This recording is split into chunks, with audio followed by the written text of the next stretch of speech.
Hola a todos y bienvenidos al Orden del Ser.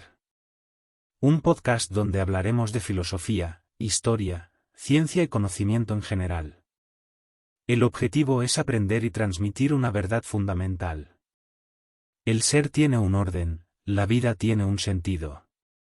Si eres una persona con inquietudes intelectuales y espirituales, este es tu podcast. Aquí queremos cultivar nuestra mente y nuestro espíritu, a través del conocimiento.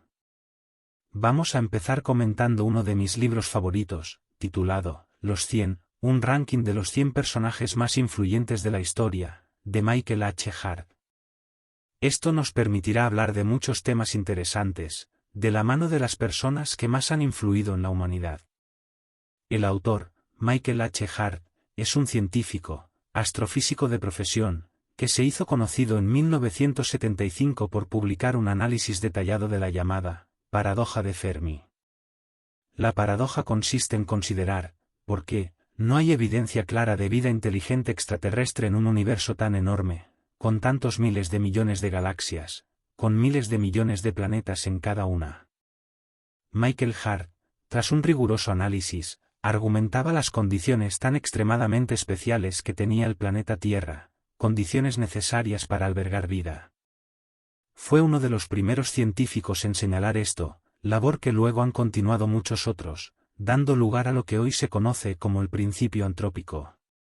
Este principio, y los cálculos que han permitido su desarrollo, no procede del ámbito filosófico o teológico sino del campo de la física. Brillantes científicos como Eddington, Dick, Collins, Carter, Barrow, Tipler, Wheeler y otros, desarrollaron cada vez con mayor detalle la idea básica de que la existencia de seres inteligentes, aún en un único lugar, exige un universo con un ajuste finísimo de propiedades desde el primer momento.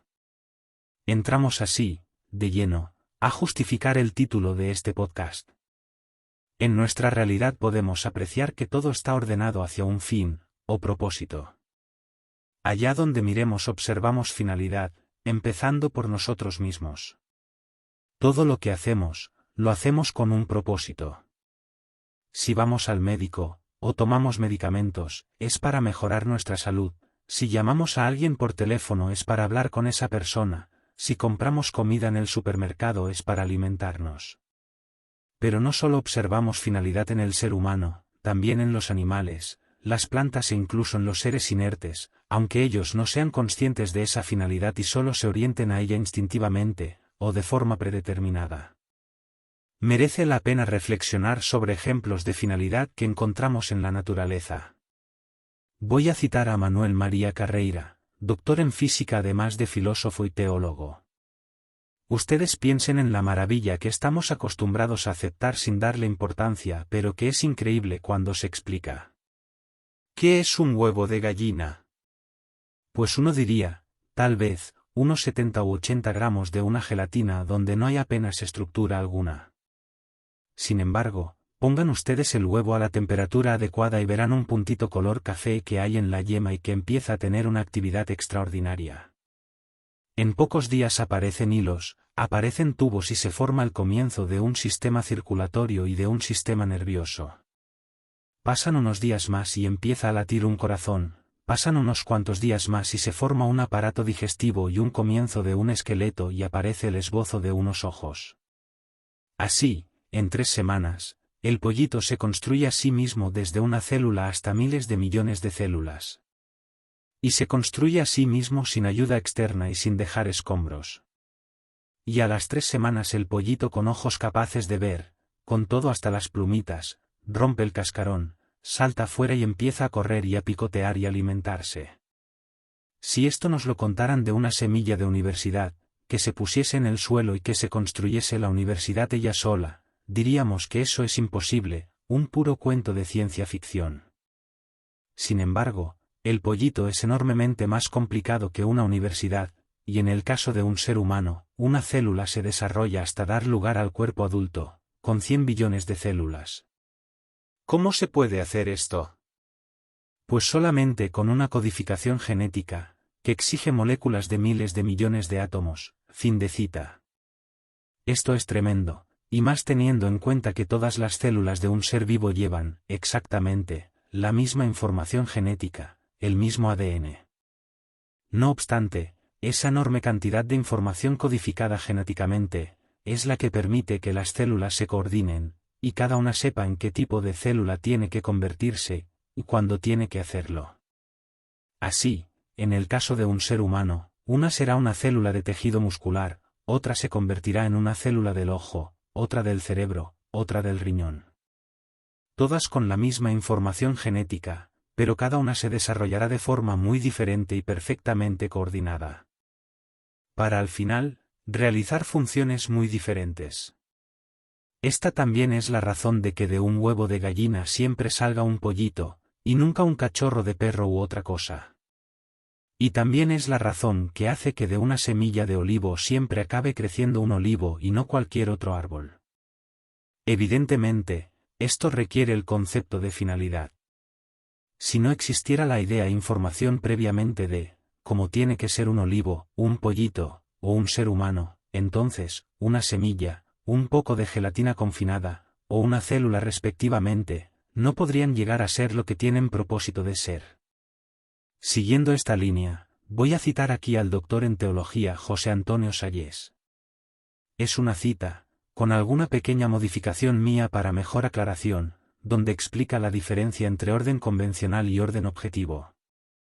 Es orden convencional el que nosotros hemos convenido llamar orden, por ejemplo, el orden alfabético, desde la A a la Z. Podríamos haber hecho la colocación de las letras de otra forma. ¿Cabe que un orden así se explique por azar? ¿Es posible que, echando al aire las 28 letras del alfabeto, recortadas en cartón, caigan ordenadas? Pues existe sin duda la posibilidad teórica de que salgan ordenadas, aunque es muy difícil, por no decir casi imposible. Pero en este tipo de orden, por lo tanto, cabe hacer un cálculo de probabilidades. En el orden objetivo, por el contrario, no es posible dicho cálculo. Orden objetivo es aquel que tenemos cuando elementos dispares, y sin relación intrínseca entre sí, están sin embargo unidos y organizados de forma estable, y permanente, para realizar una función compleja, como puede ser la visión de mi ojo. Este es un orden objetivo. Es un orden para mí, igual que para un asiático. En este orden encontramos una función, un proyecto, una idea, la visión. Y allí donde se encuentra esto, necesariamente tiene que haber una inteligencia que lo haya pensado. En el proceso de la evolución, han surgido toda una serie de proyectos increíblemente perfectos, como puede ser el proyecto hombre, encerrado en el código genético humano. Ahora bien, la materia inerte, no puede tender por sí misma a tales proyectos, porque para tender a ellos es preciso conocerlos. Por ello, lo cierto, es que la teoría de la evolución postula la mano directora de una inteligencia, que haya pensado semejantes proyectos. La finalidad está en esas leyes intrínsecas de los átomos, que permiten su organización. Pero, ¿por qué existen esas leyes capaces de organizar estructuras y sistemas cada vez más complejos?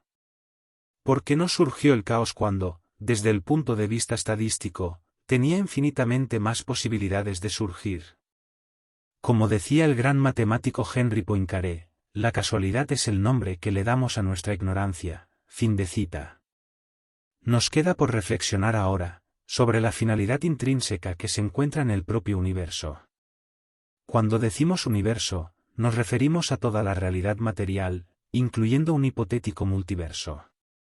Es evidente que la materia, y los cuerpos celestes, muestran pautas en su comportamiento, patrones de regularidad, leyes naturales. Y es increíble ver con qué precisión y belleza, podemos con nuestra inteligencia, expresar esas leyes en un lenguaje humano muy adecuado para relacionar cantidades, como es la matemática. Haciendo predicciones sobre el universo que van mucho más allá de los datos disponibles, y que sin embargo, cuando la tecnología lo permite, o llega el momento, se ven ratificadas. Sayés da un buen ejemplo de esto. Es conocido de muchos lo que ocurrió al gran astrónomo Le Verrier, que vivió en el siglo XIX. Al estudiar el planeta Urano, se dio cuenta de algunas desviaciones de este, inexplicables sin la existencia de otro planeta que desviara su curso, por lo que dedujo la existencia y órbita de este planeta desconocido. Se apuntó el telescopio en aquella dirección, pero no se localizó al planeta perturbador. Le Verrier, en cambio, seguía convencido de la existencia de ese planeta. Es más, llegó a calcular su tamaño y distancia. Unos años más tarde, el astrónomo alemán Gould, con instrumentos más perfectos, llegó a localizar al planeta Neptuno en la dirección indicada por Le Verrier. Y, por cierto, el planeta tenía la distancia y el tamaño predichos por Le Verrier. Hay un orden matemáticamente perfecto presidiendo todo el cosmos planetario. Fin de cita. Otros ejemplos serían la capacidad que tenemos de predecir eclipses con precisión matemática, anticipando el año, el día y la hora, o la siguiente visita del famoso cometa Halley, llamado así en honor al astrónomo Edmund Halley, que observó el cometa en 1682, calculó su órbita y predijo que aparecería de nuevo cada 76 años, y así ha sucedido. Volverá a verse el año 2062. El filósofo analítico William Lane Craig defiende incluso que la extraordinaria aplicabilidad de las matemáticas al mundo real es razón suficiente para inferir la existencia de una inteligencia creadora. Citamos sus palabras. Las entidades matemáticas no son físicas, sino abstractas. No pueden causar nada. Sin embargo, por alguna razón, el universo físico opera matemáticamente. La ciencia se basa en el supuesto de que vivimos en un universo ordenado, que está sujeto a leyes matemáticas precisas. Por eso, las leyes de la física son expresadas como ecuaciones matemáticas. Por ejemplo, Isaac Newton, basándose en la observación de los cuerpos celestes, pudo expresar la ley de gravedad como una ecuación simple. James C. Maxwell predijo la existencia de ondas de radio usando matemáticas. Lo mismo hizo Albert Einstein para desarrollar su teoría de la relatividad, que se confirmó con observaciones muchos años después. Peter Higgs predijo matemáticamente la partícula elemental que lleva su nombre 48 años antes de ser detectada, el bosón de Higgs. En 1960, el físico y matemático ganador del Premio Nobel, Eugene Wigner, publicó un artículo titulado La irrazonable efectividad de las matemáticas en las ciencias naturales. El artículo concluía diciendo que la efectividad de las matemáticas era un milagro que no entendemos ni merecemos. Fin de cita. Ante esta extraordinaria evidencia, hay quien puede alegar que, dado que el universo exhibe una estructura matemática, es lógico que la matemática sea aplicable a él. Pero esa no es la cuestión. La pregunta es, ¿por qué el universo muestra una elegante y precisa estructura matemática y nosotros podemos conocerla? ¿Por qué estas leyes y no otras o ninguna? Tanto es así, que algunos filósofos proponen que la forma de ser del universo y su existencia debe aceptarse como un hecho bruto sin explicación, yendo contra el principio lógico de razón suficiente, básico para hacer ciencia. Y es que, si nos tomamos en serio el absurdo lógico de que puede haber cosas sin explicación, entonces tendríamos que tomárnoslo en serio siempre, también en nuestra vida diaria. Pero nadie en su sano juicio pensaría, al encontrarse con un extraño dentro de su casa, que puede que simplemente haya aparecido ahí sin explicación. Para apuntalar estas ideas, vuelvo a citar a Manuel Carreira. Podemos preguntarnos, ¿qué hubiese ocurrido de ser el cosmos, ya en su momento inicial, distinto de lo que de hecho fue? La condensación en galaxias de la nube incandescente inicial, no hubiese podido ocurrir de no ser la densidad del cosmos muy próxima al valor crítico, y la formación de elementos necesarios para la vida exige un equilibrio muy exacto de las intensidades de las cuatro fuerzas, y los parámetros de las partículas elementales. No puede cambiarse prácticamente nada sin que las leyes físicas inmediatamente digan que no podríamos existir. Por ejemplo, los científicos calculan que la masa del universo, en toneladas, es un 1 seguido de 50 ceros. Si fuera un 1 seguido de 49 o 51 ceros, no podríamos existir. Cambiando la densidad del universo, o el valor de la fuerza gravitatoria, o el valor de la fuerza nuclear fuerte, o el valor de la fuerza nuclear débil, o la masa del protón, o del electrón, se llega una y otra vez a la misma consecuencia. No podría darse vida inteligente, Fin de cita.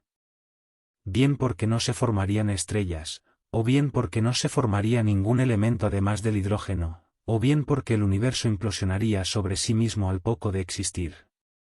No solo no podría existir vida, es que ni siquiera podría existir un planeta como la Tierra. Roger Penrose, matemático y Premio Nobel de Física, estimó que la probabilidad de que por azar surja un universo con las características iniciales tan precisas como el nuestro, es de 1 entre 10 elevado a la 10 elevado a la 123.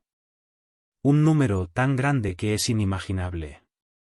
Así que, aunque solo fuese para que exista vida inteligente en un lugar, el universo tiene que ser tan enorme y preciso como es. Y aún podemos ir más allá. Incluso teniendo un universo con las increíblemente precisas condiciones iniciales que son necesarias para que exista vida inteligente, ni mucho menos significa que eso sea suficiente para que de hecho se dé. Veamos de nuevo lo que dice el astrofísico Manuel Carreira, pero esta vez al respecto de obtener un planeta como la Tierra. El Sol es una estrella un poquito mayor que la mayor parte de las estrellas, parece muy ordinaria. ¿Qué ocurriría si tuviese un 10% más masa? No estaríamos aquí. ¿Y si tuviese un 10% menos masa? Tampoco estaríamos aquí. ¿Y si el planeta Tierra estuviese a una distancia del Sol un 10% más cerca o más lejos? Tampoco estaríamos aquí. ¿Y si el planeta Tierra tuviese un 10% más masa o menos? Tampoco estaríamos aquí. ¿Y si no existiese la Luna? No estaríamos aquí. Todo esto no es ciencia ficción ni poesía, ni lo dice un filósofo que no tiene ni idea de ciencia. No, son los físicos y los astrónomos los que están demostrando esto con cálculos muy exactos. Para dar un ejemplo de algo llamativo que se ha determinado en años recientes, si no tuviésemos la Luna, la Tierra no sería habitable. Hay 4 planetas, terrestres, 3 además de la Tierra, que tal vez podrían haber sido habitados: Mercurio, Venus y Marte. Ninguno de ellos tiene un satélite como la Luna, y tampoco tienen la misma masa que la Tierra. Tenemos la Luna gracias a un acontecimiento enormemente improbable. Hace unos 4.500 millones de años, cuando la Tierra ya se había formado con un núcleo de hierro, y una capa de minerales más ligeros alrededor, el manto, otro planeta mayor que Marte, ya también diferenciado de esa manera, chocó con la Tierra primitiva, y chocó con un ángulo y una velocidad correctas para que se mezclasen los materiales de las capas exteriores de ambos. Una nube incandescente de esa mezcla volatilizada saltó al espacio, y de eso se formó la Luna, mientras los 2 núcleos de hierro de los 2 planetas se fundieron en uno. Ningún otro planeta ha tenido un episodio semejante en su formación. La Tierra tiene ahora una tercera parte de su masa en un núcleo de hierro a la temperatura de 4000 grados, y este núcleo caliente que gira, porque la Tierra gira rápidamente, produce un campo magnético alrededor, como una dinamo, y esto protege la superficie terrestre de partículas de alta energía que vienen constantemente del Sol y del espacio externo, los rayos cósmicos.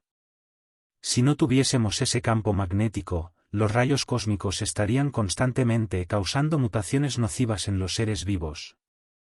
El calor de ese núcleo produce una semifusión de la capa más externa, y, en periodos de millones de años, hay corrientes de roca semifluida que presionan contra la corteza terrestre rígida, y la rompen en placas. Los trozos se mueven dando lugar a la formación de montañas y a una renovación constante de la superficie terrestre y de la atmósfera, tectónica de placas. Ni Venus, ni Mercurio, ni Marte, ni la Luna muestran este proceso de formar montañas, ni de rehacer la superficie y renovar la atmósfera. Todo ello da como resultado la dinámica de nuestro planeta, necesaria para la vida. Y la presencia de la Luna sigue siendo beneficiosa. Al principio la Tierra giraba muy deprisa, y una consecuencia del giro muy rápido era un movimiento general de la atmósfera en corrientes de vientos huracanados paralelos al ecuador. Pero la Luna fue frenando el giro de la Tierra, porque la Luna causa mareas, primero en un océano de lava fundida que cubría la Tierra primitiva, luego en los océanos ya de agua, y ha ido frenando ese giro, dando a la Tierra una atmósfera mucho más tranquila y uniforme. Las estaciones del año se deben a que el eje de giro de la Tierra no es perpendicular al plano de su órbita. Y unas veces es el hemisferio norte el que está apuntando hacia el Sol, y otras veces es el hemisferio sur, y por eso cambian las estaciones, y se distribuye el calor solar más uniformemente sobre toda la superficie terrestre. Porque si la Tierra tuviese el eje de giro vertical, habría una franja central abrasada, dos franjas extremas siempre heladas, y dos franjas que serían como dos mundos distintos incomunicados en las zonas centrales. Si no existiese la Luna, la inclinación del eje de la Tierra cambiaría de manera sistemática desde 0 grados hasta más de 60, con cambios de clima totalmente incompatibles con la evolución vital. Pero la Luna actúa como balancín, y mantiene la inclinación del eje casi con el mismo valor de 23,5 grados, cambiando apenas 1 grado en centenares de millones de años. Viendo tantos factores en el universo que tienen importancia para nuestra existencia, nos es necesario confesar que realmente estamos aquí porque todo está ajustado con un cuidado extraordinario. Fin de cita. Podríamos seguir hablando de las características de la Vía Láctea, o la posición específica del sistema solar, o de lo tremendamente complejo que es el surgimiento de una molécula como la del ADN humano aún siendo satisfecha toda la enorme e increíble lista de condiciones anteriores. Pero lo dejaremos aquí para no seguir alargando más la misma idea. A veces, hay quien objeta que si pudiéramos analizar cualquier otro universo posible también encontraríamos que tiene características únicas. Lo que pasa es que no habría nadie para analizarlas. Efectivamente, eso es cierto, pero el punto es que la diferencia entre un universo con seres capaces de estudiarlo y otro que no, por impresionante o curioso que sea en otros aspectos, es cualitativa, es crucial.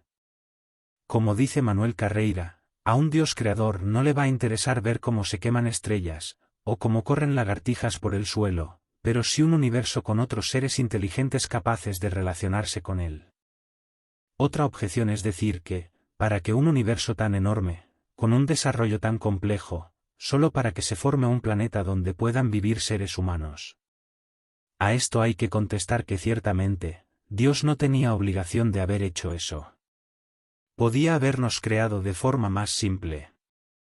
Pero Dios no es un ingeniero con recursos limitados que debe ser eficiente, es omnipotente, y por lo tanto, cuando crea el universo se asemeja más a un artista, que no escatima en nada para realizar su gran obra, para que otros puedan admirarla. Fin de cita. Además, no sabemos si puede haber otras civilizaciones inteligentes, pero de haberlas, seguramente contribuirían aún más al ajuste fino.